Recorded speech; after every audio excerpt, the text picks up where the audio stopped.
वर्ग 10 में पढ़ने वाले सभी विद्यार्थियों को पुनः एक बार मेरे YouTube चैनल में वेलकम है।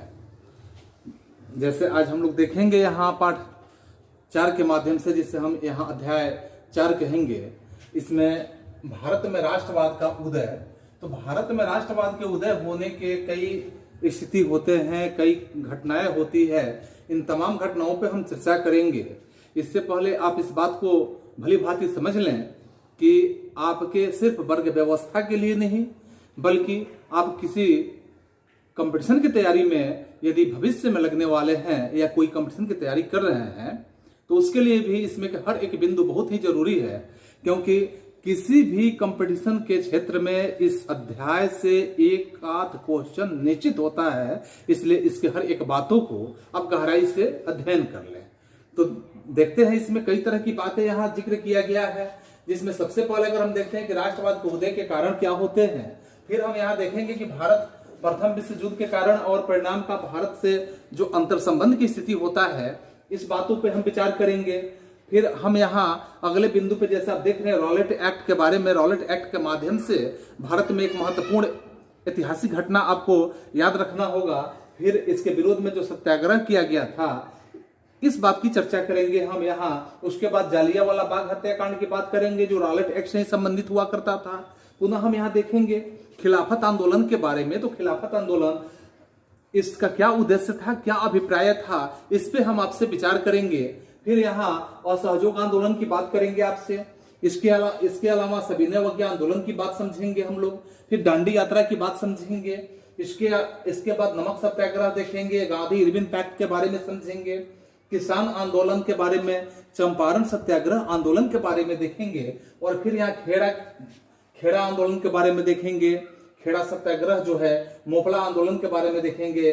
और इसके बाद बारदोली सत्याग्रह के बारे में देखेंगे, मजदूर आंदोलन के बारे में देखेंगे, जनजातीय आंदोलन के बारे में देखेंगे। इसके बाद हम यहाँ वामपंथ के बारे में, कम्युनिस्ट के बारे में कुछ बातों को रखेंगे, जो आपके विषय वस्तु से, आपके पाठ से ही यह उल्लेखित है। मुस्लिम लीग की स्थापना के बारे में, स्वराज्य पार्टी के बारे में देखेंगे और राष्ट्रीय स्वयंसेवक संघ के स्थितियों को समझेंगे। तो इतने तमाम बातों को आप देख रहे हैं कि आपके बोर्ड के एग्जाम के लिए इसमें से प्रत्येक बातें महत्वपूर्ण हो रहा है। और प्रत्येक बातें बोर्ड के एग्जाम के अलावा भी आप यदि किसी भी कंपटीशन की तैयारी कर रहे हैं, तो उन तमाम बातों के लिए भी इसमें से प्रश्न जो होगा आपके जीवन के लिए ही नहीं, बल्कि आपके हर एक जानकारी के लिए भी, आपको बातें करने के लिए भी इसकी बातें जो है जरूरी है। तो आइए हम देखते हैं कि भारत में राष्ट्रवाद का जो शुरुआत होता है, तो राष्ट्रवाद का सबसे पहले अगर हम अर्थ के बारे में समझें, तो राष्ट्रवाद का शाब्दिक अर्थ होता है कि राष्ट्रीय चेतना का उदय होना। बात समझ रहे हैं? यहाँ राष्ट्रीय चेतना का उदय होना, यानी राष्ट्रीय चेतना, राष्ट्र के बारे में समझना ही राष्ट्रवाद की बात यहाँ पे हम कह सकते हैं। ऐसी राष्ट्रीय चेतना का अगर हम कहें कि उदय, जिसमें राजनीतिक रूप से हम समझ सकते हैं, या हम आर्थिक रूप से समझ सकते हैं, या हम सामाजिक रूप से भी समझ सकते हैं, या सांस्कृतिक रूप से भी, यानी इन तमाम बातों का जो एकीकरण का आभास मन के अंदर आने लगे, तो समझिए कि राष्ट्रवाद का विकास उस व्यक्ति के अंदर होने लगा है। जिस व्यक्ति के अंदर सामाजिक रूप से, आर्थिक रूप से, सामाजिक रूप से, सांस्कृतिक रूप से राष्ट्र के प्रति लगाव बन जाता है, राष्ट्र के प्रति लगाव बढ़ जाता है, उस समझिए कि उसके अंदर राष्ट्रवाद की भावना आ गई। इसी को तो राष्ट्रवाद कहेंगे। ऐसे ही दशा को, ऐसे ही परिस्थिति को राष्ट्रवाद की संज्ञा हम दे सकते हैं। अब 19वीं शताब्दी की बात देखेंगे कि इसके पूर्वार्ध तक की स्थिति जो रहता है, भारत जो है छोटे छोटे राज्यों में बटा हुआ था, अलग अलग प्रांतों में बटा हुआ था। अलग अलग राज्य में छोटे छोटे जो राजा थे, अलग अलग क्षेत्रों में अपने आप को वे स्वतंत्र रूप में राजा हुआ करते थे। या ऐसे भी जगह था, ऐसे भी था कि पूरे संपूर्ण भारत पे एक बड़े राजा होते थे और जिसके अधीन में छोटे छोटे राजा होते थे। उस समय भारत को एकता के सूत्र में बांधने के लिए जो तत्व था, इसका अभाव, बहुत ही घोर अभाव आप कह सकते हैं कि बहुत ही घोर अभाव था। या एकता के सूत्र में कोई बंधा हुआ नहीं था, एकता के सूत्र में कोई बंधना भी नहीं चाहता था, क्योंकि एकता के बारे में लोगों की जानकारी ही नहीं थी। समान न्याय व्यवस्था के साथ अगर देखा जाए तो ऐसा समान न्याय व्यवस्था बिल्कुल इसका अभाव था, क्योंकि एक ही जगह के कुछ क्षेत्र अलग अलग होते थे, वहां न्याय अलग अलग ढंग के होते थे। और राष्ट्रीय एकता में कमी का यहां अर्थ ही बनता है कि उस अनुभूति का अभाव जो भारत में रहने वाले जो भी थे, कि भारत में रहने वाले सभी लोगों को समान लक्ष्य और समान सरोकार से जोड़ने का प्रयास किया जाए। 19वीं शताब्दी के उत्तरार्ध में कई ऐसे छोटे यानी कई से तत्व हम लोग के बीच में उभर कर सामने आए, जिसमें अगर हम कहें कि कमी दूर होती चली गई और भारत एक संपूर्ण संगठित राष्ट्र के रूप में या ऐसे स्वरूप ग्रहण करने की स्थिति में अपने आप को परिपूर्ण होने लगा। यही तो राष्ट्रवाद की दशा हम कह सकते हैं कि यही राष्ट्रवाद है, एवं इसी राष्ट्रवाद की अभिव्यक्ति स्वतंत्रता संग्राम कही जा सकती है, स्वतंत्रता संग्राम है। तो 19वीं शताब्दी में राष्ट्रीय चेतना का जो उदय था, इसका उदय मुख्य रूप से अंग्रेजी शासन व्यवस्था का ही परिणाम आप देखेंगे कि अंग्रेजी शासन व्यवस्था का ही परिणाम था।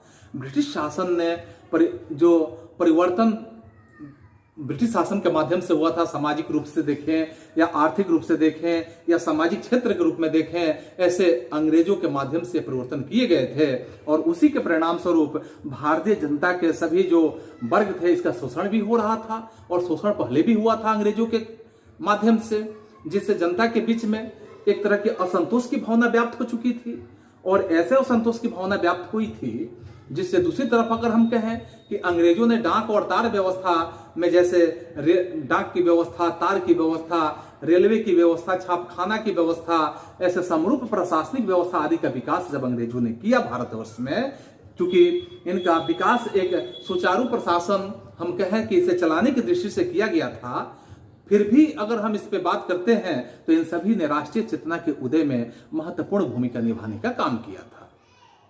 बात समझ रहे हैं यहां? इसके साथ अगर हम देखते हैं इसके बिंदुओं पर कि राष्ट्रवाद के उदय के क्या कारण होते हैं, इस पे अगर हम जिक्र करते हैं कि राष्ट्रवाद के उदय के क्या कारण थे, तो इस पे सबसे पहले आप जानेंगे कि भारत में राष्ट्रवाद का उदय किसी एक कारण से नहीं होता है। कोई भी अगर घटना घटती है, कोई भी नया परिवर्तन होता है, किसी भी तरह की संभावनाएं अगर आप उम्मीद करते हैं या किसी तरह के जो राष्ट्र के प्रति कार्यकलाप होते हैं, तो कोई एक घटना से नहीं होता है, एक कारण से नहीं होता है। कोई युद्ध ही होता है तो कोई एक कारण से नहीं होता है, एक कारण हो गया तो युद्ध हो गया, ऐसा बात नहीं आता है। किसी भी युद्ध के होने के लिए कम से कम 4 कारण तो पहले से होने जरूरी होते हैं। 5वां कारण जो तत्कालिक कारण होता है, तो वहां पे तत्कालिक में कुछ ऐसी घटनाएं घट जाती है जो युद्ध होना स्वाभाविक बन जाता है। तो उसी तरह से यहाँ राष्ट्रवाद के उदय होने के अगर कारणों पे हम कहें, इसके विभिन्न तरह के अगर शक्तियों और कारणों के संयोग से हम देखें, तो इसका एक परिणाम यह हमारे बीच में उपस्थित होता है, क्योंकि जिसे अलग अलग अगर हम चाहें तो इसे अलग अलग वर्गों में अध्ययन करके हम जानकारी हासिल कर सकते हैं। तो सबसे पहले इसके अगर कारण के रूप में हम देखें तो इसके हम पॉलिटिकल कॉज के रूप में देख सकते हैं, राजनीतिक कारण के रूप में समझ सकते हैं। तो राजनीतिक कारण में सबसे पहले अगर हम देखें तो यहाँ पाएंगे कि भारत में राष्ट्रीय चेतना जो था उसे जागृत करने के लिए, राष्ट्रीय चेतना को जगाने के लिए लोगों के अंदर यहाँ विभिन्न कारणों का योगदान आपके बीच में उपस्थित होता है, जो इतिहास के माध्यम से आपको जानकारी मिलेगा। लेकिन फिर भी सभी किसी न किसी रूप में ब्रिटिश सरकार की अगर प्रशासनिक नीतियां थी, इसी से संबंधित हुआ करते थे। ब्रिटिश शासन या ब्रिटिश शासक जो थे या साम्राज्यवादी नीति के प्रति, तो इस तरह से ब्रिटिश शासक जो थे वे साम्राज्यवाद के ही पोषक थे, साम्राज्यवाद के बारे में ही सोचते थे। 1858 ईस्वी के आप समय को समझ सकते हैं कि 1858 ईस्वी में महारानी जो विक्टोरिया थी, इंग्लैंड की महारानी विक्टोरिया, उन्हीं की उद्घोषणा के साथ जो यहाँ उसी उद्घोषणा के साथ में सभी देशी राज्य जो हुआ करते थे ब्रिटिश साम्राज्य के अधीन आ गए थे। जितने देशी राज्य थे सभी ब्रिटिश साम्राज्य के अधीन आ चुके थे। इस घटना के कुछ अगर हद तक देखा जाए तो भारत को एक राष्ट्रीय स्वरूप प्रदान करने का प्रयास किया गया। उसके बाद भारत में राष्ट्रीयता की जो भावना थी, एक लहर सी दौड़ने लगी लोगों के अंदर कि राष्ट्रीयता की भावना जो है इसका विकास होने लगा, जिसको चलने के लिए सरकार ने कई तरह के दमन चक्र करने का या दमन चक्र रचने का प्रयास किया। लेकिन यह दिन प्रतिदिन यह राष्ट्रीय जो राष्ट्रवाद था, इसकी भावना लोगों के अंदर दिन प्रतिदिन और तेजी से बढ़ते चला गया। और सन 1778 ईस्वी के तत्कालिक जो वायसराय हुआ करते थे, 1778 ईस्वी में, डेट याद रखेंगे आप कि 1778 ईस्वी में जो तत्कालिक वायसराय थे लॉर्ड लिंटन, उन्हीं के माध्यम से वर्नाक्यूलर प्रेस एक्ट पारित जब किया गया, तो वर्नाक्यूलर, क्योंकि ऑब्जेक्टिव में पूछता है कि वर्नाक्यूलर प्रेस एक्ट किसने पारित किया, तो आप देखेंगे वर्नाक्यूलर प्रेस एक्ट यहाँ वायसराय लिंटन ने किया था 1878 ईस्वी में। तो इस तरह से कठोर प्रतिबंध उन्होंने लगा दिया था। कठोर प्रतिबंध किस प्रकार का लगा दिया कि सन 1879 ईस्वी में आर्म्स एक्ट के द्वारा जो भी भारतीय थे, यानी भारतीयों के लिए अस्त्र शस्त्र रखना एक तरह से गैर कानूनी घोषित कर दिया गया कि कोई भी भारतीय अस्त्र शस्त्र नहीं रख सकता है, क्योंकि अस्त्र शस्त्र से यहाँ अंग्रेजों को कई तरह की असुविधाएं हो रही थी। डर बना हुआ था कि अस्त्र शस्त्र का प्रयोग करके अंग्रेज जो है अंग्रेजों के लिए यह घातक हो सकता है। और सन 1883 ईस्वी में इलवर्ट बिल जब पारित किया गया अंग्रेजों के माध्यम से, ईस्ट इंडिया कंपनी के माध्यम से इलवर्ट बिल पारित किया गया था 1883 ईस्वी में। तो 1883 में इलवर्ट बिल जब पारित किया गया था तो यहाँ सबसे पहले राष्ट्रवाद को सबसे ज्यादा बल दिया गया और राष्ट्रवाद को ही बल मिला।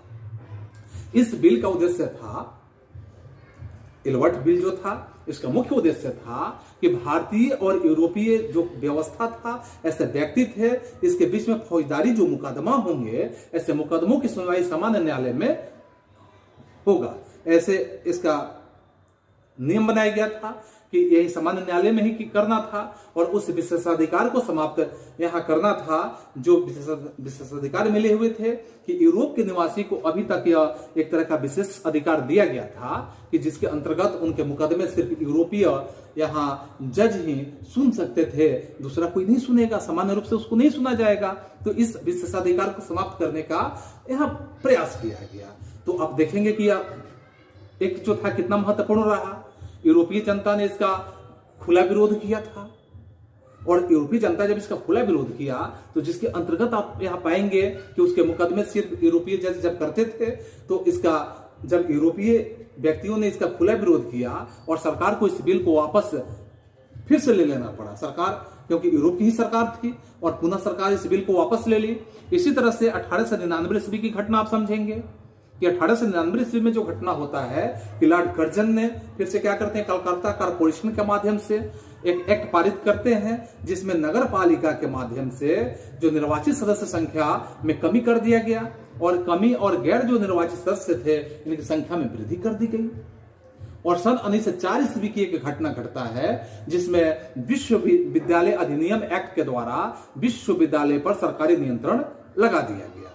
और सन 1905 ईस्वी में फिर से आप देखेंगे बंगाल का विभाजन जब कर्जन के समय में होता है, क्योंकि लॉर्ड कर्जन के समय बंगाल का बंगभंग योजना जिसको कहते हैं बंगाल का विभाजन, तो लॉर्ड कर्जन के समय में होता है। यह सांप्रदायिकता के आधार पर यह तर्क भी यहाँ पे देख सकते हैं कि तर्क दिए, यहाँ तर्क देकर ही इसे प्रशासनिक सुविधा दे दी गई और इससे भारतीयों में अगर कहा जाए तो बहुत ज्यादा रोष पैदा हुआ, बहुत ज्यादा विरोध हुआ भारतवासियों के माध्यम से और राष्ट्रवादी भावना यहाँ और ज्यादा बलवती होते हुए हम लोग के बीच में या भारत राष्ट्र के प्रति लोगों के अंदर एक सहानुभूति आने लगी, लोगों के अंदर राष्ट्रवाद की भावना जगने लगा और बहुत ही मजबूत स्थिति में राष्ट्रवाद आ गया। आगे चलकर 1911 ईस्वी में ब्रिटिश सरकार को इसे रद्द जब करना पड़ा, तो 1911 ईस्वी ब्रिटिश सरकार को इसे रद्द करना पड़ा। आप याद रखेंगे कि 1911 ईस्वी में ब्रिटिश सरकार ने इसे रद्द किया। 1911 ईस्वी में ही कलकत्ता से हटाकर और नई दिल्ली भारत की राजधानी बनाई गई थी, इस डेट को भी आप याद रखेंगे। तो ऐसे 1907 ईस्वी का देश जो था यानी देशद्रोही सभा अधिनियम सभाओं पर रोक लगाने के लिए तथा 1910 ईस्वी में इंडियन प्रेस एक्ट जो था इसे उत्तेजित लेख छापने वाले को दंडित करने के लिए एक एक्ट पारित किया गया।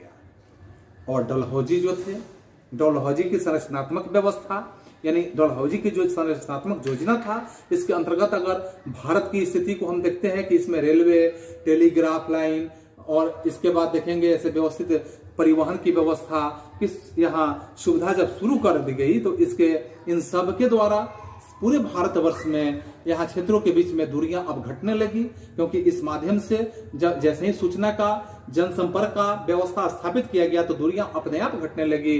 स्थानीयता जो था यह समाप्त हो गई, एक केंद्र दूसरे केंद्र से जुड़ने का काम करने लगे और बहुत ही आसानी से जुड़ गए। एक राज्य दूसरे राज्य से जुड़ा और राष्ट्रवाद के विकास में यह बहुत बड़ा एक महत्वपूर्ण पहल कहा जा सकता है, बहुत ही अनिवार्य स्थिति समझा जा सकता है।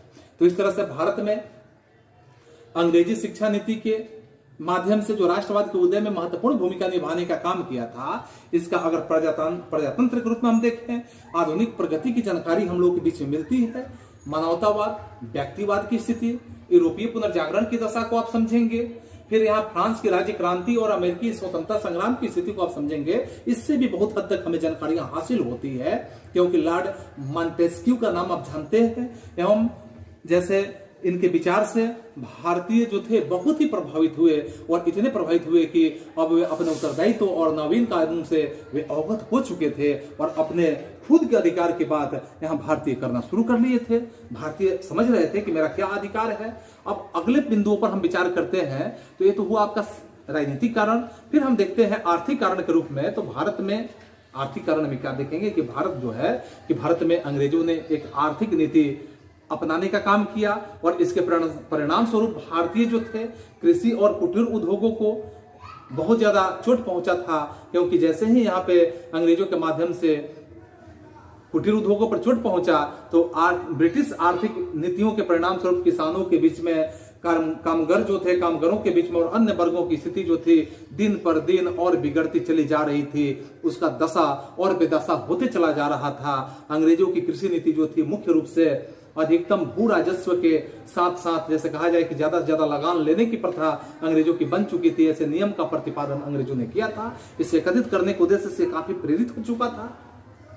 अस्थायी बंदोबस्त के द्वारा जमींदारों को एक निश्चित भू राजस्व के कर के रूप में, जो भी जमींदार थे, भू राजस्व कर के रूप में सरकार को देने की स्थिति में मजबूर होना पड़ता था। जमींदार किसानों से उससे कहीं ज्यादा लगान की वसूल अब करना शुरू कर दिए थे, क्योंकि जमींदार देंगे कहां से जब तक किसानों से वसूलेंगे नहीं। तो जमींदारों की भी स्थिति दयनीय होने लगी, किसानों की स्थिति तो दयनीय हो ही गई। और जितना कि उन्हें सरकार को देना होता था, जब भी यहाँ किसान के बारे में अगर देखा जाए तो जमींदार या महाजन द्वारा शोषण के विरुद्ध जब ये आवाज उठाते थे, तब सरकार नगदी फसलों में, जैसे आप नील की बात करेंगे, नगदी फसल होता है, नगदी माने समझ रहे हैं आप कि नगदी फसल जिसे तुरंत बेचकर उसका मुनाफा लिया जा सकता है, उसका रिकवरी किया जा सकता है। तो नगदी फसल में नील हो गया, कपास हो गया, गन्ना हो गया, जो नगदी फसल में आता है। ऐसे उगाही करके अपने जो कीमत था उसका कीमत को वे अदा करने शुरू कर दिए थे। इन फसलों का प्रयोग अंग्रेज अपने उद्योगों के लिए कच्चे माल के रूप में किया करते थे। खासकर कपास और नील उपजाने वाले जो किसान थे, इस नीति से वे बहुत ही ज्यादा पीड़ित थे, और इतने पीड़ित थे कि उनके अंदर भी राष्ट्रवाद की भावना जगने लगी थी। उद्योगों के क्षेत्र में आप ध्यान देंगे कि मजदूर जो थे, कामगार थे, काम करने वाले जो कामगार थे, उनमें भी अनेक तरह के मुसीबतों का सामना करने की स्थिति में आ चुके थे। अंग्रेजों ने भारत में बने हुए जो कपड़े थे, इसे निर्यात के कई प्रकार के प्रतिबंध लगाए जा चुके थे अंग्रेजों के माध्यम से। जबकि इंग्लैंड में मशीन से कपड़े बनाए जाते थे, वैसे कपड़े की भारत में बिक्री पर किसी प्रकार का कोई प्रतिबंध ही नहीं था। और वहीं भारत का जो कपड़ा बनता था उस पर कई तरह के अंग्रेजों के माध्यम से प्रतिबंध लगा दिया गया था। तो सरकार के द्वारा सन 1882 ईस्वी में सूती वस्त्र पर से आयात कर सबसे पहले हटा लिया गया था। भारत में मशीनों से बना हुआ सामान जो था इंग्लैंड से आता था, और यहाँ पर कारखाने लगाए जाने की जो प्रक्रिया थी अत्यंत ही धीमी स्थिति में थी, क्योंकि सरकार भारत के में औद्योगिकरण के पक्ष में बिल्कुल नहीं थी। ऐसी परिस्थिति में कामगारों को बेरोजगार होना बिल्कुल स्वाभाविक था। एक तरह से आप स्पष्ट समझ सकते हैं कि कृषि और उद्योग के संक्षिप्त विवरण में हमने यही पाया है, हमने खासतौर से यही देखा है कि भारतीय समाज प्रत्येक वर्ग, जैसे आप अंग्रेजी स्थिति को समझते हैं, शासन के अधीन कठिनाइयों का सामना यहाँ करना पड़ रहा था। जनता में असंतोष की भावना एकाएक राष्ट्रीय चेतना को जन्म नहीं देती थी। वास्तव में यह असंतोष जो था विभिन्न समयों पर विद्रोह के विभिन्न पहलुओं के रूप में यह उभर कर सामने आना शुरू हो चुका था। जब से कंपनी का शासन यहाँ प्रारंभ हुआ, तब से ही लेकर आप 1857 ईस्वी के विद्रोह की स्थिति तक देखते हैं। कई तरह के यहाँ भारतवर्ष में विद्रोह होते हुए आपको दिखेगा। ऐतिहासिक रूप से आपको यह बातें समझ में आएगी। 1857 ईस्वी के विद्रोह की बारंबारता, यह स्थिति को समझेंगे। बार बार जो विद्रोह था, या जिसमें नील विद्रोह आप देख सकते हैं, पौना विद्रोह देख सकते हैं। सबसे महत्वपूर्ण विद्रोह का नाम मैंने यहाँ पे रखा, जो 1857 ईस्वी में ऐसे विद्रोह ने इस ओर सोचने को बाध्य कर दिया कि आखिर सफलता के लिए आवश्यक योजना क्या होना चाहिए, किस तरह की योजना में हम सफल हो सकते हैं। भारतीय इस निष्कर्ष पर पहुंच चुके थे कि लक्ष्य की स्पष्टता और मजबूत संस्था, परिपक्व नेतृत्व, लड़ाई के तरीके में शुद्धता और सुनियोजित आंदोलन के जरिए स्वतंत्रता की प्राप्ति की जा सकती है। यह भारतवासियों को समझ में आ चुका था। इसके बाद अगर हम देखते हैं तो सामाजिक कारण पर हम चर्चा करेंगे। सामाजिक कारण, सामाजिक स्थिति किस प्रकार का बना हुआ था। तो इसमें सबसे पहले राष्ट्रवाद के उदय के जैसे ही उदय होता है उसमें ब्रिटिश सरकार की प्रजाति भेद की नीति जो होता है यह भी सबसे महत्वपूर्ण एक कार्य के रूप में आपके बीच में प्रस्तुत होता है, क्योंकि अंग्रेज अपने को सबसे श्रेष्ठ समझते थे और भारतीयों को हे दृष्टि से हमेशा देखते थे। कभी भी भारतीयों को अपने बराबरी की स्थिति में नहीं समझते थे। यहां तक कि विदेशों में भी भारतीयों के साथ अच्छा बर्ताव नहीं किया जाता था।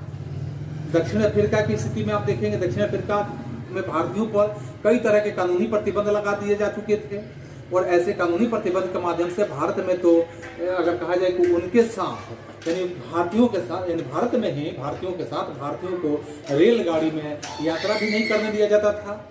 रेलगाड़ी में खासकर क्लबों में, सड़कों पर, होटलों में अंग्रेज जो थे भारतीयों के साथ बहुत ही दुर्व्यवहार करने की स्थिति में थे, बहुत ही दुर्व्यवहार करते थे। इस तरह से उसने भारतीय जनता के जो भी भारतीय जनता थे तो भारतीय जनता में अंग्रेजों के प्रति एक घृणा का भाव उत्पन्न अपने आप होने लगा था। सामाजिक रूप से भारतीय जो थे अंग्रेजों को घृणित समझने लगे थे।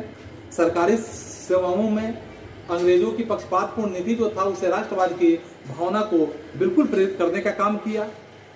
सरकार जो थी ऊंचे ऊंचे पदों पर, सरकारी पदों पर भारतीयों को अलग से हर संभव यहाँ प्रयास करने के बावजूद भी भारतीयों को वहाँ स्थान नहीं मिल पाता था। वहीं जो यूरोपीय होते थे, अंग्रेज होते थे, उनको उस जगह पे स्थान मिल जाता था।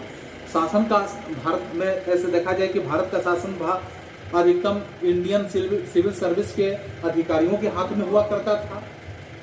सैद्धांतिक रूप से इस सेवा के चुनाव की जो प्रतियोगिता परीक्षा होता था इसमें भारतीय उम्मीदवार भी भाग ले सकते थे। लेकिन देखिए दोनों में क्या अंतर हुआ करता था कि भाग तो ले सकते थे लेकिन इस सेवा में भारतीयों का चुनाव हो पाना या भारतीयों का परीक्षा पास कर पाना बहुत ही कठिन होता था।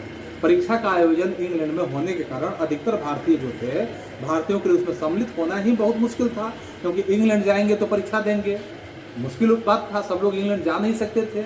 यदि कोई भारतीय सफल भी हो गया तो उनको नियुक्ति में कई प्रकार के बाधाएं उत्पन्न की जाती थी। उन्हें पदच्युत करने की सरकार द्वारा बार बार कोशिश की जाती थी। जैसे आप देखेंगे कि सुरेंद्रनाथ बनर्जी के साथ उन्होंने ऐसा ही बर्ताव किया था। इसलिए भारतीय शिक्षित वर्ग एवं मध्यम वर्ग ने अंग्रेजी शासन के खिलाफ में आवाज बुलंद करने का काम किया।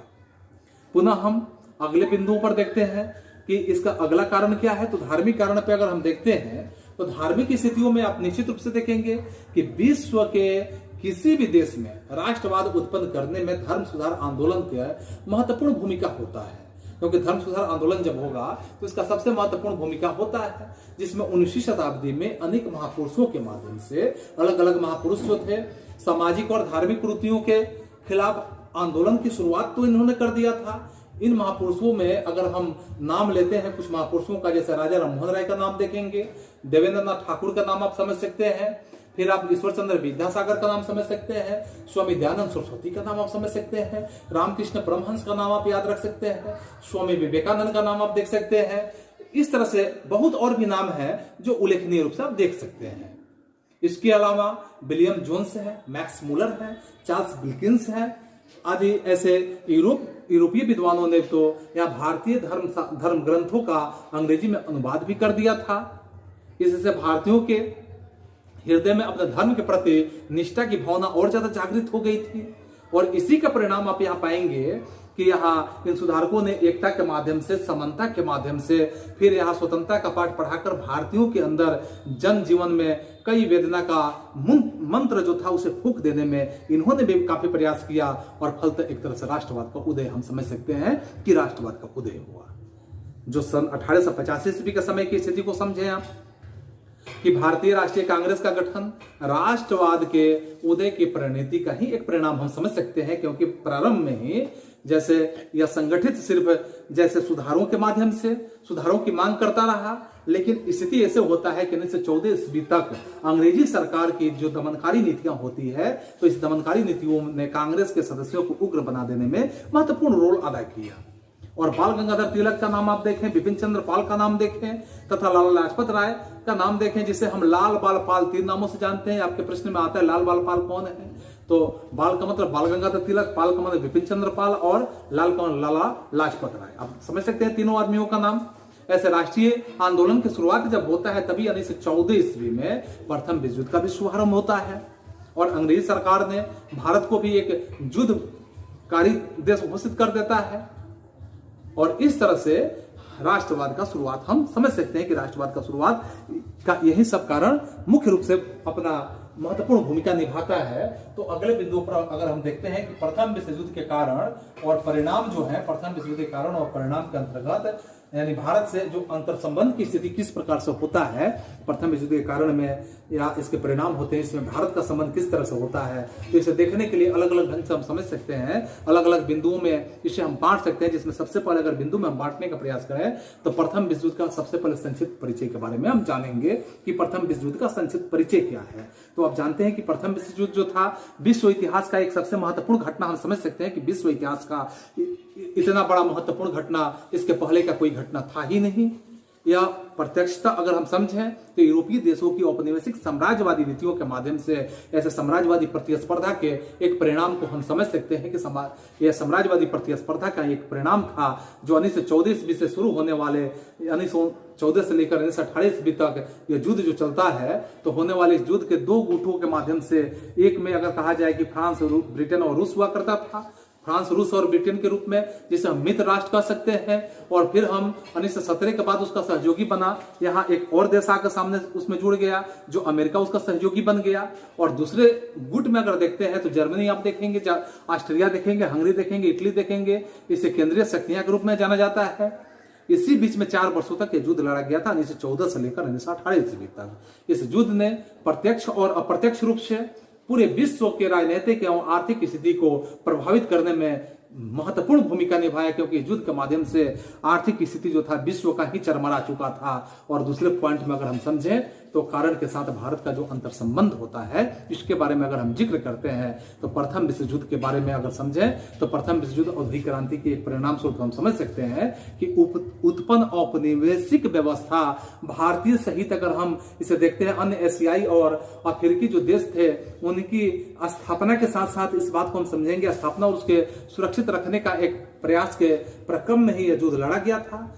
ब्रिटेन के सभी जो उपनिवेश थे वे भारत और सबसे महत्वपूर्ण अगर था, और इसे प्रथम विश्व युद्ध के अस्थिर माहौल में भी हर हाल में सुरक्षित रखना इसका एक उद्देश्य बना हुआ, जिसका सबसे पहला अगर उद्देश्य हम समझें तो सबसे पहला ही उद्देश्य होता था कि यह उसकी एक प्राथमिकता थी कि युद्ध आरंभ होने के साथ ही ब्रिटिश जो यहाँ सरकार थी उसने घोषणा ही कर दिया था कि भारत में ब्रिटिश सरकार का लक्ष्य यहाँ जो भी थे क्रमशः एक जिम्मेवार सरकार की स्थापना ही करना है।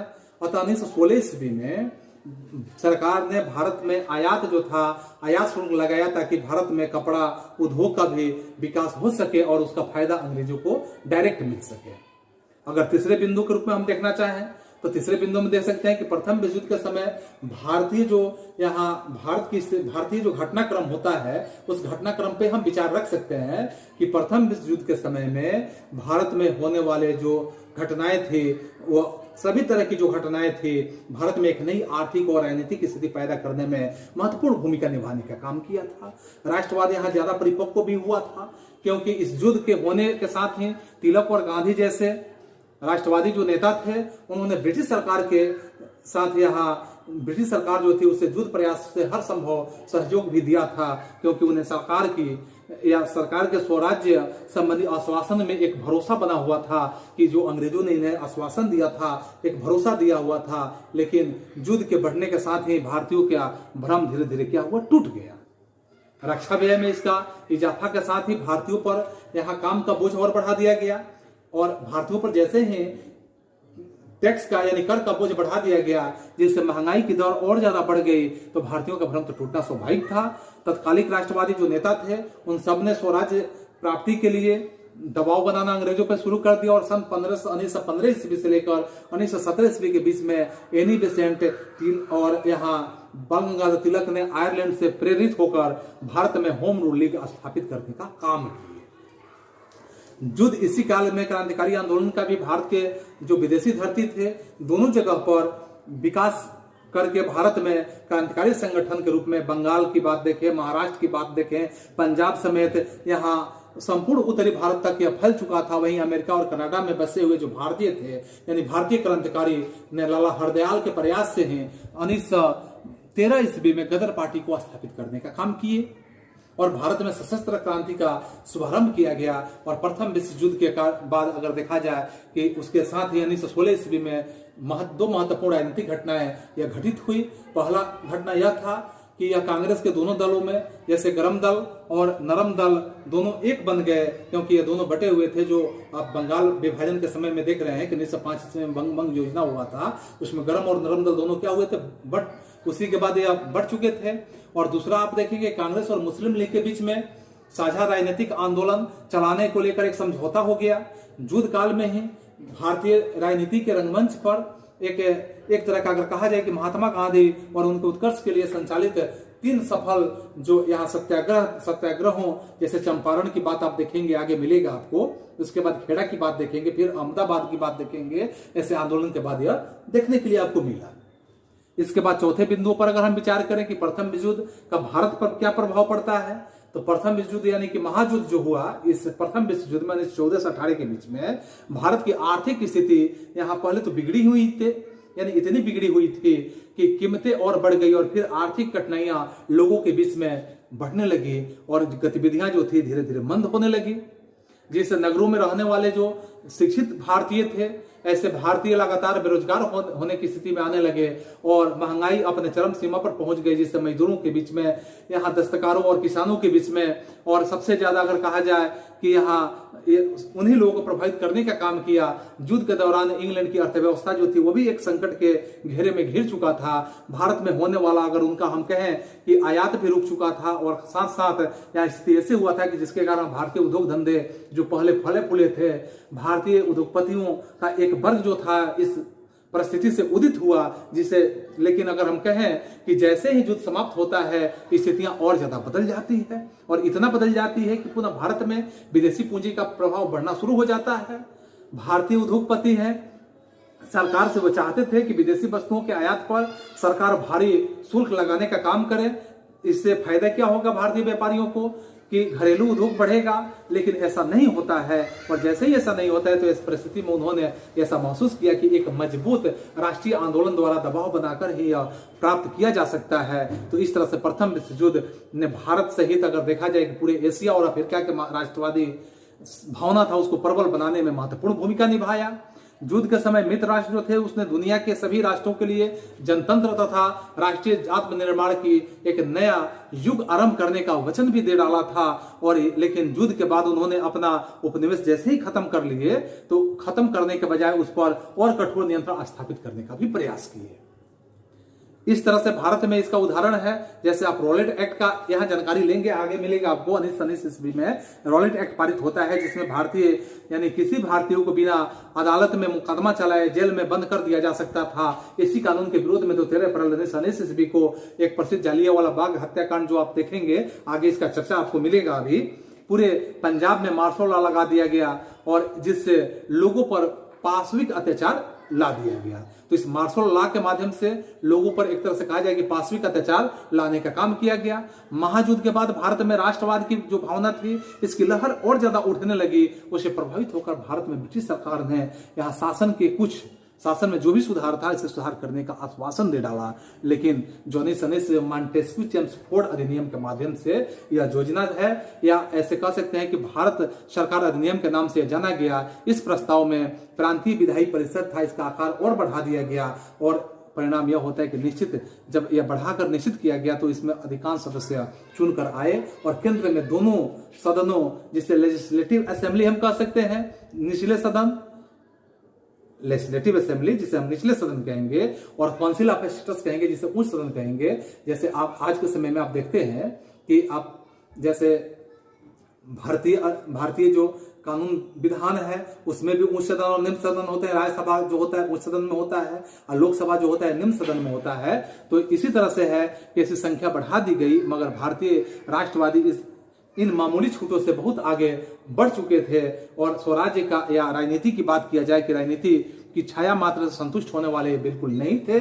क्योंकि वे लोग निर्णायक राजनीतिक संघर्ष के लिए मानसिक रूप से अब बिल्कुल तैयार हो चुके थे।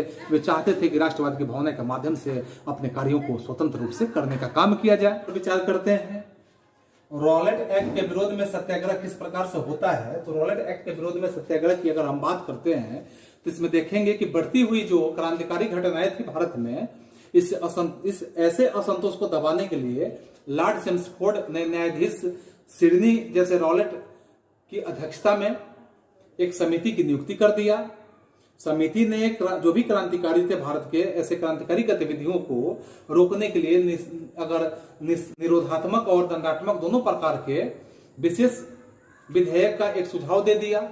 और इस सुझाव के माध्यम से समिति की अनुशंसा करने के स्थिति में क्रांतिकारी और अराजकता अधिनियम के माध्यम से 21 मार्च 1919 ईस्वी को, अपडेट याद रखेंगे, 21 मार्च 1919 ईस्वी को 21 मार्च 1919 ईस्वी को क्या किया गया कि केंद्रीय विधान परिषद में यह पारित कर दिया गया। इस अधिनियम के अंतर्गत यह व्यवस्था किया गया कि विशेष न्यायालय के गठन का यह प्रावधान था, जिसके अंतर्गत या जिसके निर्णय के विरुद्ध में कोई भी अपील नहीं की जा सकती थी।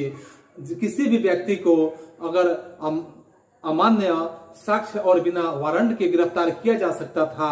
महात्मा गांधी सरीखे नेताओं ने इसे अनुचित ढंग से, अगर कहा जाए कि अनुचित स्वतंत्रता का हनन करने वाला तथा व्यक्ति के मूल अधिकारों की हत्या करने वाला इसे बताया था। और इस रॉलेट एक्ट के विरोध में ही, इसी के विरोध के लिए गांधी जी जो थे, इन्होंने इनकी अध्यक्षता में एक सत्याग्रह सभा का आयोजन भी किया गया और गिरफ्तारियां भी इनकी कर ली गई। और 6 अप्रैल 1919 ईस्वी को देशव्यापी एक हड़ताल आयोजित किया गया, जिसमें कई जगहों पर आंदोलन हिंसात्मक भी हो चुका था। विरोध की अंतिम परिणति जो थी, अंतिम परिणति के रूप में आप 13 अप्रैल 1919 ईस्वी को जालियांवाला बाग हत्याकांड के रूप में आप देख सकते हैं। इसके बारे में हम यहाँ जिक्र करेंगे। इसीलिए इस कानून को यहाँ काला कानून के नाम से भी जाना गया है। जैसे प्रश्न होता है काला कानून क्या होता है, तो रॉलेट एक्ट ही है जिसे काला कानून के नाम से भी जाना जाता है। तो अब जालियांवाला बाग हत्याकांड के बारे में आप जानेंगे कि विश्व युद्ध जो जनित घटनाएं थी, ऐसे घटनाओं का प्रभाव पंजाब में विशेष रूप से परिलक्षित होने के कारण वहां का जनमानस था, ऐसे जनमानस ये आंदोलित हो चुका था। और 6 अप्रैल के दिन यानी पूरे देशव्यापी हड़ताल के बाद 9 अप्रैल 1919 ईस्वी को दोनों नेताओं के माध्यम से डॉक्टर सत्यपाल एवं किचलू को गिरफ्तार कर लिया गया। ये दोनों कांग्रेस के वार्षिक अधिवेशन के स्वागत समिति के सदस्य भी थे। इनकी गिरफ्तारी के विरोध में 13 अप्रैल 1919 ईस्वी को जालियांवाला बाग में एक सार्वजनिक सभा बुलाई गई थी, जहां जिला मजिस्ट्रेट जनरल ओडायर जो थे, बिना किसी चेतावनी के शांतिपूर्वक चल रही एक सभा था उस पर गोलियां चलाने का आदेश दे दिया। और इस आदेश में 1000 लोगों की हत्या कर दी गई। बहुत से लोग घायल हो चुके थे। जालियांवाला बाग जो नरसंहार था, इसके बाद पंजाब में मार्शल लॉ लगाकर इसे आतंक का माहौल कायम कर दिया गया। जो मार्शल लॉ एक नियम बनाया गया और इसी के माध्यम से एक आतंक का कायम किया गया। इस नरसंहार के विरोध में रविन्द्रनाथ टैगोर ने नाइट की उपाधि भी त्याग दिया था। और साथ में कांग्रेस ने के पूर्व जो अध्यक्ष थे यहाँ शंकरन नारायण ने भी वायसराय के कार्यकारिणी से त्याग पत्र दे दिया था। और गांधी जी ने कैसरे हिंद की उपाधि जो गांधी जी को मिला हुआ था, इसको भी इन्होंने त्याग दिया था। जालियांवाला बाग हत्याकांड ने राष्ट्रीय आंदोलन में एक नई जान फूंकने का भी काम किया था, जिससे राष्ट्रीय आंदोलन में एक महत्वपूर्ण यह अपना भागीदारी सुनिश्चित किया था। तो इस तरह से इसके बाद अब देखते हैं जालियांवाला बाग हत्याकांड के बाद खिलाफत आंदोलन की बात अगर हम समझें कि गांधी जी के माध्यम से जो खिलाफत आंदोलन किया गया था, तो इस आंदोलन में प्रथम विश्व युद्ध में जैसे हम देखेंगे कि ब्रिटेन के खिलाफ तुर्की की पराजय के फलस्वरूप ही ऑटोमन साम्राज्य को विघटित जब कर दिया गया था, तो तुर्की के सुल्तान को अपने शेष प्रदेशों में भी अपनी सत्ता के प्रयोग से वंचित कर दिया गया था। इसे मित्र राष्ट्रों के द्वारा नियुक्त एक उच्चायोग के अधीन किया जा चुका था। क्योंकि ऑटोमन साम्राज्य का शासक यहाँ तुर्की का सुल्तान इस्लामिक संसार का खलीफा हुआ करता था, जिसमें भारत के मुसलमानों को तुर्की के साथ किया जाने वाला यह व्यवहार जो था दुर्व्यवहार पसंद नहीं था। भारतीय मुसलमानों प्रथम विश्व युद्ध के दौरान किए जाने वाले वादा खिलाफी को विश्वासघात के रूप में देखते थे। अतः 1920 ईस्वी के समय में जैसे ही इसका प्रारंभ होता है, तो भारतीय मुसलमानों ने तुर्की के प्रति ब्रिटेन को अपनी नीति बदलने के लिए बाध्य करने हेतु जोरदार आंदोलन प्रारंभ कर दिया, और जिसे हम खिलाफत आंदोलन के नाम से जानते हैं। महात्मा गांधी और भारतीय राष्ट्रीय कांग्रेस के अमृतसर अधिवेशन जो था, जो दिसंबर 1919 ईस्वी में यह अमृतसर अधिवेशन किया गया था, इसी में इसका समर्थन पाकर यह आंदोलन और ज्यादा सशक्त और ज्यादा मजबूत हो गया, जिसमें नवंबर 1919 ईस्वी में ही महात्मा गांधी अखिल भारतीय जो आंदोलन के अध्यक्ष बन चुके थे। इसे गांधी जी ने ही हिंदू मुस्लिम एकता के महान अवसर के रूप में देखने का काम पहले किए थे। खिलाफत आंदोलन के 3 सूत्री मांग थी और इसी पत्र को तैयार कर दिया गया था, जिसमें सबसे पहला मांग था कि तुर्की के सुल्तान यानी खलीफा, जो तुर्की का सुल्तान होता था उसको खलीफा भी कहा जाता था, तो तुर्की के खलीफा को पर्याप्त लौकिक अधिकार प्रदान किया जाए ताकि वह इस्लाम की रक्षा कर सके। दूसरी इसमें मांग थी कि अरब प्रदेश के मुस्लिम शासक यानी कि जो भी मुस्लिम शासन है जिसे खलीफा के अधीन यहाँ किया जाए। तीसरा इसका मांग था खिलाफ जो भी यहाँ खलीफे थे तो खलीफा को मुसलमानों के पवित्र स्थलों का संरक्षण भी बनाया जाए, और इस तरह से 17 अक्टूबर 1919 ईस्वी को पूरे भारत में खिलाफत दिवस के रूप में मनाया जाता है। तो फिर यहाँ अगला बिंदु अगर हम देखते हैं असहयोग आंदोलन के रूप में, तो असहयोग आंदोलन किसे कहते हैं? तो असहयोग आंदोलन महात्मा गांधी के नेतृत्व में ही यह प्रारंभ किया गया एक जन आंदोलन था। इस जन आंदोलन के मुख्य अगर कहा जाए तो 3 कारण थे, जिसमें सबसे पहला अगर कारण कहा जाए तो खिलाफत का मुद्दा आपके बीच में आता है। दूसरा कारण कहा जाए तो यहाँ दूसरे कारण पंजाब सरकार की बर्बर जो कार्रवाई हुआ करता था, यानी बर्बर कार्रवाई था, इसी के विरुद्ध में न्याय प्राप्त करना, और अंत तीसरे कारण के रूप में अगर हम देखें तो स्वराज्य की प्राप्ति करना भी इसका तीसरा कारण था। इस आंदोलन में 2 तरह के कार्यक्रम को अपनाया गया था। प्रथम कार्यक्रम था कि अंग्रेजी सरकार को कमजोर करने एवं नैतिक रूप से पराजित करने के लिए विध्वंसात्मक कार्रवाई यानी विध्वंसात्मक कार्य, जिसके अंतर्गत उपाधियां एवं अवैतनिक पद को त्याग करना, सरकारी तथा गैर सरकारी समारोहों का बहिष्कार करना तथा सरकारी स्कूलों और कॉलेजों का बहिष्कार करना, विधान परिषद के चुनावों का बहिष्कार करना तथा विदेशी वस्तुओं के बहिष्कार के साथ साथ मेसोपोटामिया में नौकरी से इनकार करना, यह सारी बातें इसमें शामिल थी। द्वितीय रचनात्मक कार्य के अंतर्गत अगर हम समझे इससे तो न्यायालय के स्थान पर पंचों का फैसला मानना, फिर यहाँ राष्ट्रीय विद्यालयों एवं कॉलेजों की स्थापना करना ताकि सरकारी स्कूलों कॉलेजों का बहिष्कार करने वाले जो थे विद्यार्थी वे पढ़ाई अपनी जारी रख सके, विदेशों को अपना यानी जो भी विदेशी वस्तुओं को तिरस्कार करना, स्वदेशी को अपनाना, चरखा खादी की लोकप्रियता बनाना, तिलक स्वराज कोष हेतु 1 करोड़ रुपये इकट्ठा करना तथा 20 लाख चरखों का संपूर्ण भारत में वितरण करना, ये तमाम बातें इसमें शामिल थी। यह है असहयोग आंदोलन। आरंभ की बात अगर किया जाए कि इसका आरंभ किस प्रकार से हुआ, तो महात्मा गांधी के नेतृत्व में जनवरी 1921 ईस्वी में असहयोग आंदोलन की शुरुआत की गई। संपूर्ण भारत में असहयोग आंदोलन को बहुत ही ज्यादा सफलता हासिल हुई। विदेशी कपड़ों का बहिष्कार किया गया, छात्रों द्वारा सरकारी स्कूलों कॉलेजों का बहिष्कार किया गया। आंदोलन के दौरान राष्ट्रीय विद्यालय जो थे जामिया मिलिया इस्लामिया, अलीगढ़ मुस्लिम विश्वविद्यालय और काशी विद्यापीठ जैसे सैनिक जो शैक्षिक संस्थान थे, इसकी स्थापना की गई। मोतीलाल नेहरू और चित्तरंजन दास जो थे जैसे बड़े बड़े बैरिस्टरों ने अपने चलती वकालत को छोड़कर आंदोलन का नेतृत्व अपने हाथों में लेने का इन लोगों ने काम किया। प्रिंस ऑफ वेल्स का भी इसमें स्वागत किया गया, जो 17 नवंबर 1921 ईस्वी को मुंबई में जो राष्ट्रव्यापी हड़ताल के साथ इनका स्वागत किया, प्रिंस ऑफ वेल्स का स्वागत किया गया था। फिर सरकार ने आंदोलन को गैरकानूनी करार देते हुए लगभग यहाँ कहा जाए कि 30,000 आंदोलनकारियों को गिरफ्तार भी अंग्रेजी हुकूमत ने किया था। गिरफ्तारी के विरोध में गांधी जी ने सरकार को सविनय अवज्ञा आंदोलन की धमकी भी दे डाली थी।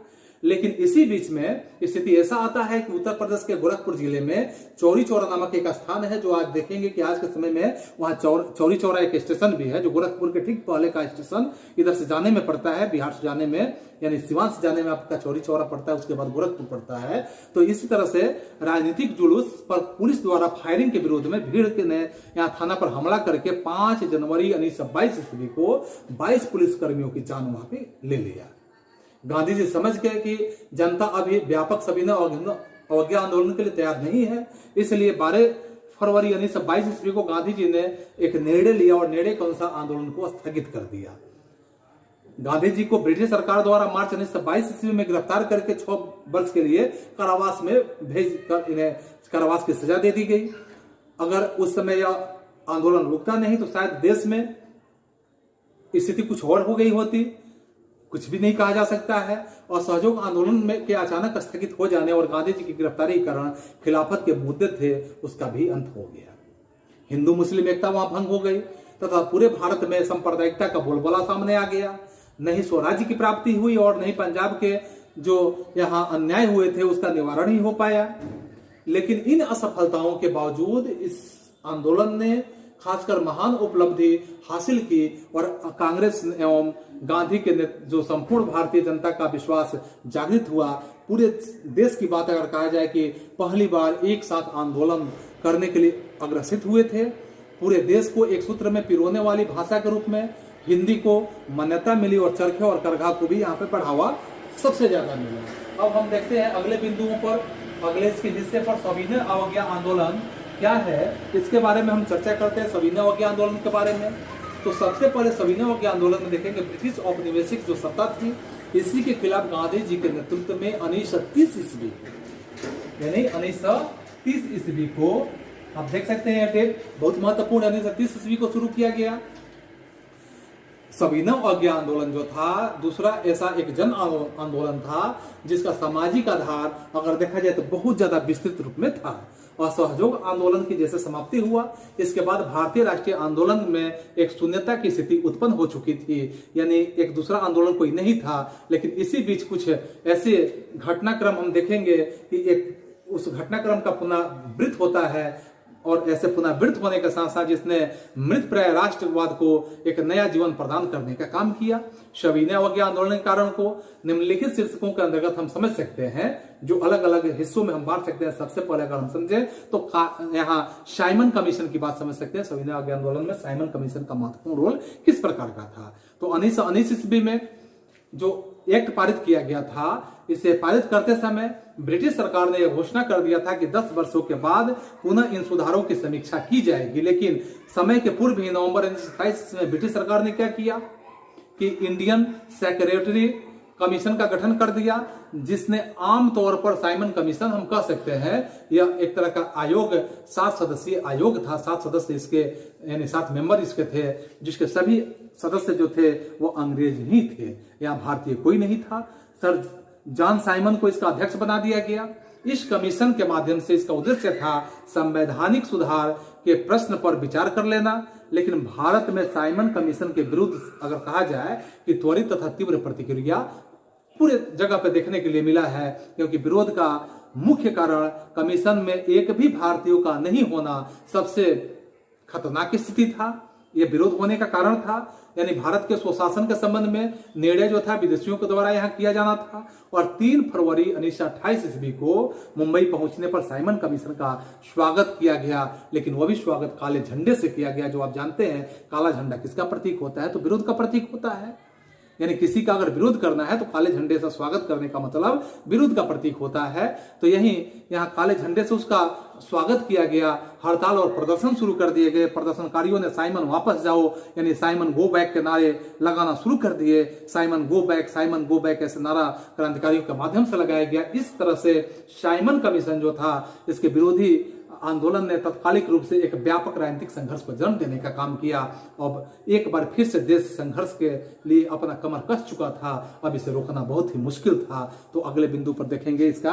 अगले बिंदु में जैसे हमने देखा साइमन कमीशन पहला बिंदु, दूसरा देखते हैं नेहरू रिपोर्ट। तो नेहरू रिपोर्ट में क्या आपको दिखेगा कि साइमन कमीशन के बहिष्कार के समय तत्कालिक भारत जो सचिव थे लॉर्ड बिरकनहेड ने भारतीयों को एक ऐसा संविधान के निर्माण की चुनौती भी दे डाला था जो सभी दलों एवं गुटों को मान्य हो सकता था।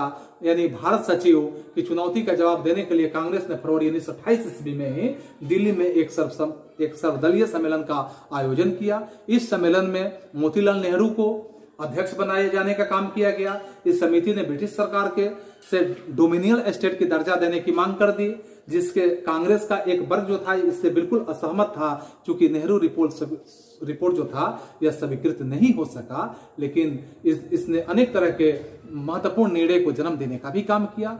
सांप्रदायिकता की भावना जो अंदर ही थी, अब यह सामने प्रकट होना शुरू कर दिया। अगले बिंदु में अगर देखते हैं तो विश्वव्यापी आर्थिक मंदी का जो प्रभाव है, इसको हम समझ सकते हैं कि विश्वव्यापी आर्थिक मंदी का प्रभाव तो 1929 और 30 ईस्वी के समय में आप यहाँ पाएंगे कि विश्वव्यापी आर्थिक मंदी का प्रभाव भारत की अर्थव्यवस्था पर बहुत ही कुठाराघात पहुंचाया अपना प्रभाव, क्योंकि मूल्यों में बेतहाशा वृद्धि होनी शुरू हो चुकी थी।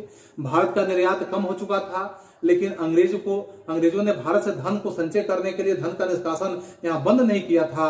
अनेक कारखाने भले ही बंद हो चुके थे और उनके पूंजीपतियों की जो हालत थी वो बिल्कुल ही चरमरा चुकी थी। किसान वर्ग तो पहले से ही गरीब की मार यानी गरीबी की मार झेल रहा था। पूरे देश का वातावरण सरकार के खिलाफ थे। इस प्रकार सविनय अवज्ञा आंदोलन हेतु एक तरह के उपयुक्त अवसर यहाँ सबके सामने दिखाई दे रहा था। चौथे बिंदु में अगर हम देखें तो समाजवाद का बढ़ता हुआ प्रभाव हम समझ सकते हैं। तो इसके तहत देखेंगे कि इस समय मार्क्सवाद एवं समाजवादी विचार तेजी से फैल रहे थे। कांग्रेस संगठन के अंदर ही दबाव अपना महसूस कर रही थी और इस दबाव की अभिव्यक्ति जो था कांग्रेस के अंदर वाम पंथ के उदय होने के साथ साथ इसी के रूप में यह सामने आ रहा था। और एक नई प्रवृत्ति के नेता जो थे, पंडित जवाहरलाल नेहरू की बात करें, सुभाष चंद्र बोस की बात करें, अतः वामपंथी दबाव को संतुलित करने के लिए आंदोलन के नए कार्यक्रम की आवश्यकता महसूस हो रही थी। तो आगे अगले बिंदु पर अगर देखते हैं कि क्रांतिकारी आंदोलन का उभार किस तरह से होता है, तो इस भारत की स्थिति को अगर देखा जाए तो सबसे विस्फोटक स्थिति में यह भारत बना हुआ था। और इस विस्फोटक स्थिति में मेरठ का षड्यंत्र केस आप देखेंगे, लाहौर का षड्यंत्र केस देखेंगे। इसे सरकार विरोधी विचारधारा था, इसे उग्र बना चुका था। बंगाल ने भी खासकर क्रांतिकारी जो राष्ट्रवाद थे, इसकी गतिविधियों को एक बार फिर से उभरने का मौका दे दिया।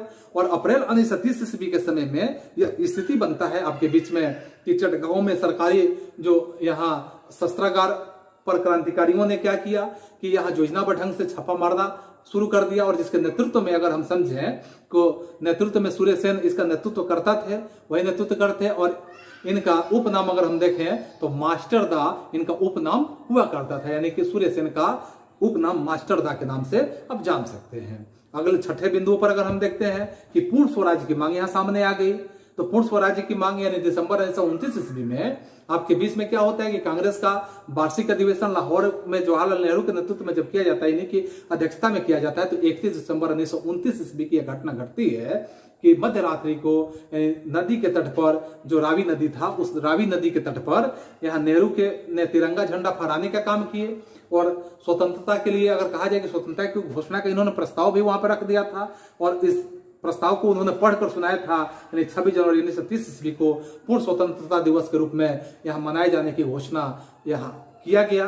और इस तरह से इस प्रकार से पूरे देश में उत्साह की एक नई लहर जग गई, जिसके माध्यम से जैसे आप देखते हैं कि 26 जनवरी जो गणतंत्र दिवस आपका होता है, इसी 26 जनवरी को जो 1930 ईस्वी का प्रथम स्वतंत्रता दिवस जो मनाया गया था, इसी स्वतंत्रता दिवस के यानी 26 जनवरी के दिन को 1950 ईस्वी में जब हमारा संविधान बना, तो इसे अमर दिवस बनाने के लिए फिर से इसे 26 जनवरी 1950 को संविधान लागू किया गया। तो यही 26 जनवरी है जो प्रथम स्वतंत्रता दिवस के रूप में 1930 से मनाया गया था। अगला बात हम देखते हैं कि 7वां बिंदु के रूप में कि गांधी जी का समझौतावादी रुख। तो गांधी जी का जो समझौतावादी रुख किस प्रकार का होता है कि आंदोलन प्रारंभ करने के पूर्व अगर देखा जाए कि गांधी जी ने वायसराय इरविन के समक्ष में अपनी जो 11 सूत्री मांग था, इसको इन्होंने रखा वायसराय के नेतृत्व में। और उसी का सरकार को इसे पूरा किए जाने की स्थिति में प्रस्तावित आंदोलन को स्थगित करने की बात भी इन्होंने कहा था कि जब 11 सूत्री मांग को मेरा रखा जाएगा तो हम इस आंदोलन को स्थगित कर लेंगे। लेकिन ऐसा होना तय नहीं था, क्योंकि अंग्रेज जो थे कूटनीति की चाल हमेशा चला करते थे। लेकिन इरविन ने मांग को मानने की बात तो छोड़ दीजिए, गांधी से मिलने से भी इनकार कर दिया। बिल्कुल एकदम आज के समय में नीतीश कुमार समझ रहे हैं कि शिक्षकों के मांग को मानते तो है नहीं, मिलने से भी इनकार कर देते हैं, सुनने से भी इनकार करने से बाहर हो जाते हैं। बिल्कुल वही स्थिति। तो यही देखेंगे कि इसमें सरकार का दमन चक्र भी तेजी से चल रहा है। अतः बाध्य होकर गांधी ने अपने आंदोलन डांडी मार्च के माध्यम से यह आरंभ करने का निश्चय कर डाला और यह एक आंदोलन का रूप पकड़ा। राष्ट्रवादी भूमिका जागृत हुई। अब अगले बिंदुओं पर हम विचार करेंगे कि दांडी यात्रा क्या समझ, दांडी यात्रा से आप क्या समझते हैं। दांडी यात्रा के बारे में आप देखेंगे कि दांडी यात्रा क्या है। तो गांधी जी ने सविनय अवज्ञा आंदोलन की शुरुआत दांडी यात्रा के माध्यम से शुरू किया। 12 मार्च के दिन 1930 ईस्वी को साबरमती आश्रम से अपने ही अनुयायियों के साथ, यानी जो भी उनके साथ में रहने वाले थे अनुयायी, उन्हीं के साथ में दांडी यानी समुद्र तट तक यानी गांधी जी ने ऐतिहासिक यात्रा की शुरुआत कर दिया। 4 दिनों में कुल मिलाकर यहां चलने के दौरान यानी 14 दिनों में दांडी यात्रा के समय में यहां देखेंगे कि कुल मिलाकर वह 24 दिनों की यात्रा करते हैं। कितने दिनों की यात्रा करते हैं कि 24 दिनों की यात्रा करते हैं, जिसमें कुल दूरी होता है 250 किलोमीटर। आप इस दूरी को और दिन को याद रखेंगे कि 24 दिनों में 250 किलोमीटर की यात्रा ये लोग करते हैं। गांधी जी अपने अनुयायियों के साथ में पद यात्रा करते हैं और इसके पश्चात 5 अप्रैल को वह दांडी पहुंच जाते हैं और 6 अप्रैल को समुद्र से के पानी से नमक बनाकर कानून का उल्लंघन करते हैं। आंदोलन का कार्यक्रम गांधी जी के माध्यम से अलग अलग प्रकार से आंदोलन का कार्यक्रम इन्होंने तैयार किया था। यह आंदोलन कार्यक्रम अलग अलग बिंदुओं में बिंदुवार अगर देखेंगे तो पहले बिंदु में देखेंगे कि हर जगह नमक कानून का उल्लंघन किया जाना। पहला बिंदु हुआ हर जगह नमक कानून का उल्लंघन किया जाना। तो छात्रों, स्कूल और कॉलेज का बहिष्कार किया जाना। तीसरे बिंदु में रखा गया था विदेशी कपड़ों को जला दिया जाना चाहिए। चौथा बात इनका था कि सरकार को कोई कर अदा करने की जरूरत नहीं है, कोई भी कर अदा नहीं करनी चाहिए। 5वां बिंदु था इनका कि औरतों को शराब की दुकान के आगे धरना देना चाहिए। 6ठा बिंदु था इनका कि वकील अदालत छोड़ दें तथा सरकारी कर्मचारी अपना पद त्याग पत्र दे दें। 7वां बिंदु के रूप में इन्होंने दिया था कि हर घर के लोग चरखा काटे और सूत बनाने का काम करें। और 8वें बिंदु में इन्होंने दिया था कि इन सभी कार्यक्रमों में सत्य और अहिंसा को सर्वोपरि रखा जाए तथा सभी पूर्ण स्वतंत्रता की प्राप्ति करने के लिए अगर ऐसा प्रयास करेंगे तो भी स्वतंत्रता की प्राप्ति की जाए।